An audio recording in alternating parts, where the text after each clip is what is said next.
And now we're going to do Mozart. Wow, time flies so fast. So here's my question. Would you guys think we should start with the last movement and then the second movement? So what is most frequently on your audition list? Fourth? Yeah. Fourth? First, you also get first a lot? Yeah, I get first. What about second movement? Sometimes. Yeah. Okay, so we should just play them all. All right, we can do that. Where's my music? So, this one also has a second violin part. But let's actually start with the first movement. That way, if we run out of time, we can recover.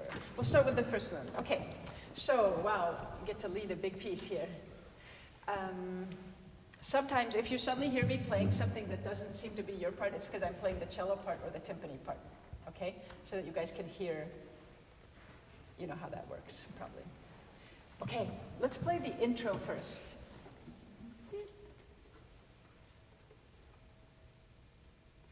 Bow's going to be on the string too, so that kind of thing.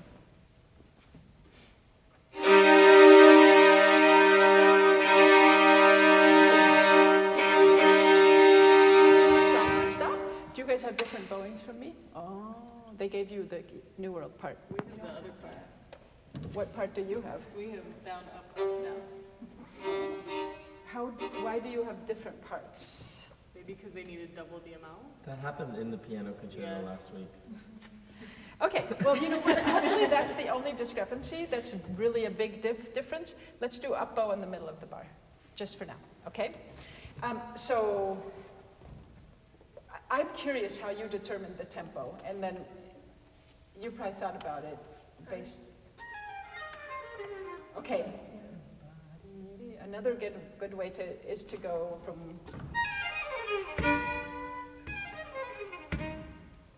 And then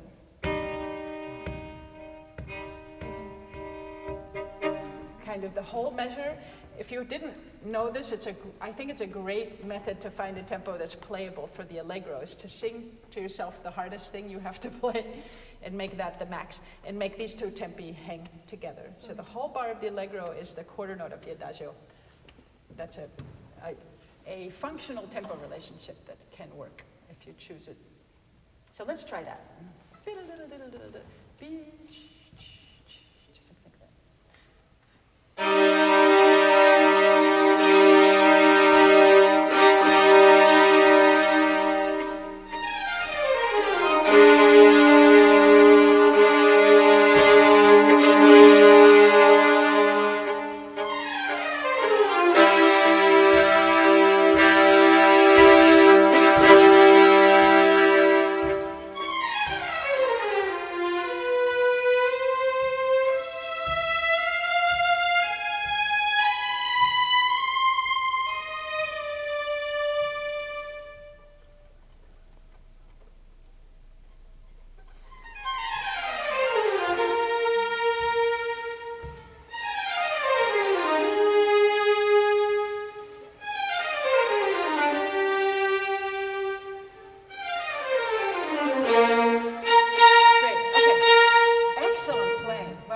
Definitely know this music really well. So I'm curious from the floor to have an idea, since we're all together, so we could just all play it as if we were playing it by ourselves. But how can we make this, that we're all together, what are 2 or 3 things that come to your mind that we can do in this context that you can't do at an audition, that would then inform your audition? Sure, Connor, and then you? Yep. Less on the piano. Yes, a floatier, softer, more mysterious sound on the pianos? Okay, let's try that. Oh, that was your idea? Okay, so more mystery. I also think we could be more rough and gutsy on the. You guys know the symbolism behind 3 chords for Mozart, right? The Freemasons, the triangle. Everyone know the triangle with the eye inside of it? Yes, the magic flute starts with 3 chords.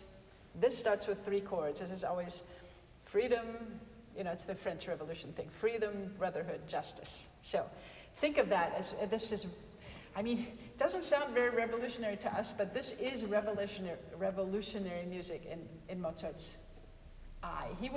Did you guys know he was super frustrated because people thought his music was light and fluffy?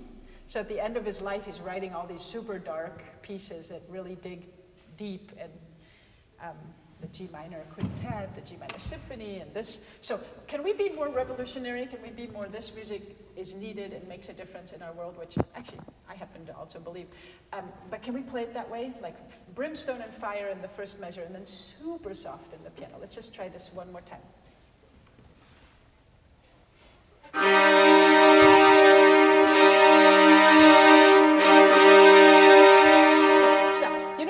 I think rhythm is what you need for this to sound revolutionary. You have to hear in your head. This has to really crackle and pop. So if you're on the inside, I'd like you to do what I just did. And then on the outside, I want you to compete with that. Okay? So inside players, please play subdivide 16ths. Let's keep that going then. Second measure. Okay, let's do 16ths throughout the first 6 measures now, if you're in the inside player.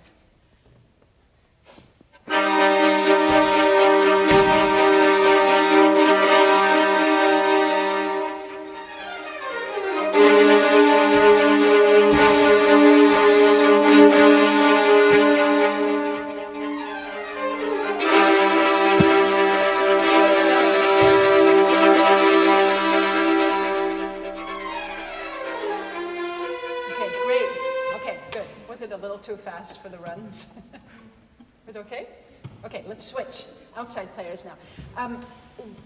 So if you're going to be playing this, I think that note needs to match the running 16ths a little better. So switch. Outside players, please play 16ths now.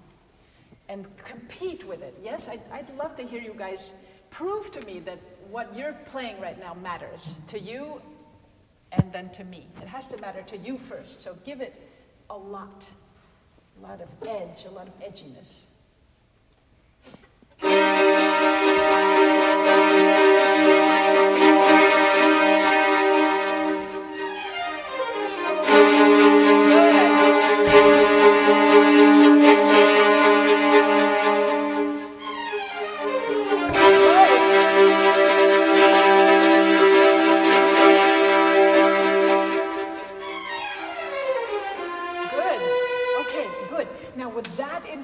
Let's just play the first 2 bars again as written.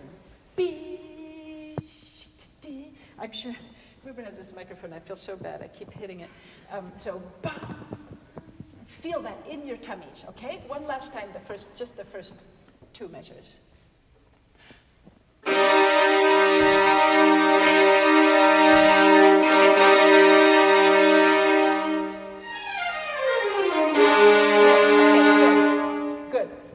Are still pretty polite for forte, but I think in the end of this hour we'll be there's more forte in you, I know it. Let's actually not do the allegro because that's hard ensemble-wise and won't really help you with your excerpt training. If you enjoyed this video, like and subscribe for classical music performances and educational videos each week. You can check out another video by clicking the thumbnail on screen.